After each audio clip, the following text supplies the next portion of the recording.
Hi, I'm Andrew at Baker's Gas. We're here today with the Millermatic 255. So I know we've done a video on this, an unboxing video. We went over push-pull gun setup, that kind of thing, and just regular MIG gun setup. We had a Bernard gun on the last one. This one, though, we got the new MDX gun. So it's a 250 amp MIG gun, but it's got the new AccuLock consumables. So that's what I was going to go over today. So basically, AccuLock is a new patent by Miller. So it's got your nozzle, your contact tip, and your diffuser. So basically what it is, it's AccuLock. It's more precise when it locks in. The diffuser and the insulator all in one, and the insulator's inside the nozzle, but as you can see, it's a couple of twists. So their claim to fame is basically 3 twists and you're on. Same thing with the contact tip. Goes down in, one, boom, and it's 1.5 turns basically. Put that on there so it goes together pretty quick.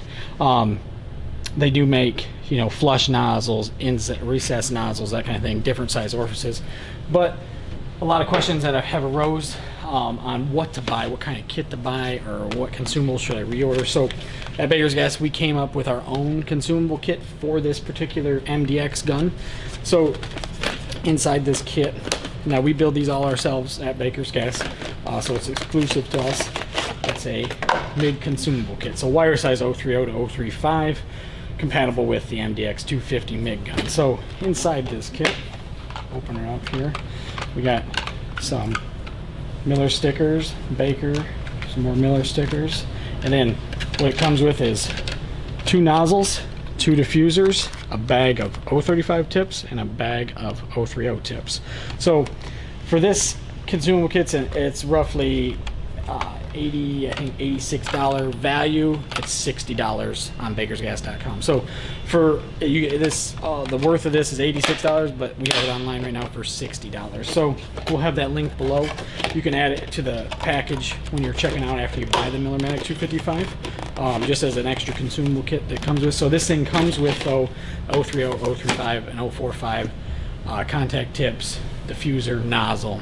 So you're going to need to buy some extra consumables because it doesn't come with a lot of consumables right out of the box. So another question that comes up is about pulse welding. So we're going to do a little pulse welding today. A lot of questions are what's it good for, and why do I need to have a pulse welder in my home or in my shop or at my fabrication place of employment. So pulse welding is essentially good on thin and thick material. It takes spray transfer and mixes it with short circuit, so it's pulsing between the two. So it's better for out of position welds, thinner material. It actually cleans up the weld per se, so it reduces spatter. And pulse welding all around is really a pretty good thing to have on one of your units. So inside this unit, what's making it very popular is actually it's smaller, right, as compared to a 252 or a 350p that they make, but it also takes a big spool of wire. So we can put our 33 or 44 pound spools of wire inside this unit, so we don't have to reduce down to the 11-inch spool or 10-pound spool, basically. Shut that up. So right now, I got it just set up for straight MIG CV. What we're going to do a little pulse welding. So in this unit, all you have to do is hit pulse. So you have arc length, inches, and wire feed speed inches per minute. Now we can also do Pulse MIG and auto set, but it's going to take us through another different avenue. So we hit auto set, boom. So it gives us our parameters, suggested parameters. See the scope sight. So that's your happy setting for that, 50 on arc length, inches per minute. We choose a gauge of material, so we can go up. We got some thicker material here today. We're just gonna call it 1/4 inch, but we're welding on some heavier plate, but that's okay. So we'll get that. Change our wire size. So that is the recommended predetermined settings in there. So like I said before, we can shut that off and just choose our own settings. But let's turn on auto set. We'll see what Miller says that we can run this on. So let's get set up, we'll try it out.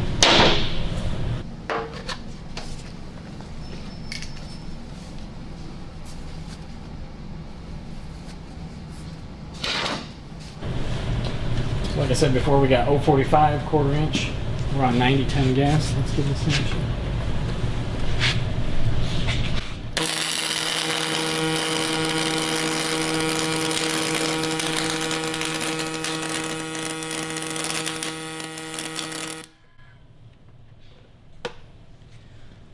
So you can see as I got welding there, the start metal's a little dirty, but at the start it was a little bit spatter, but as I welded it smoothed the way out. No spatter, gives you a nice weld.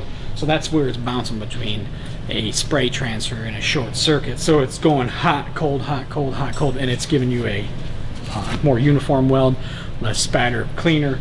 And some of the stuff previously talked about was it's good for thin material. It is good for thin material.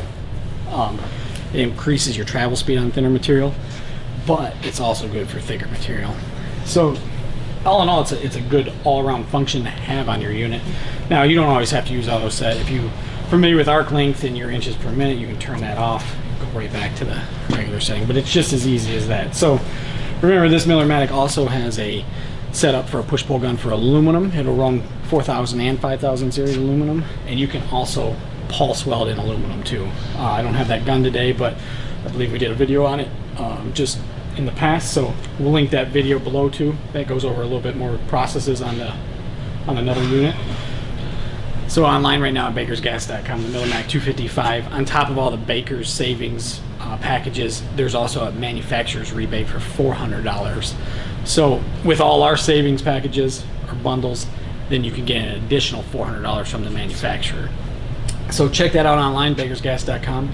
Thanks for watching my video. Stay tuned for more. I'm going to have more videos like this coming out. If you got any questions, please leave comments below and we'll be sure to answer. Thank you.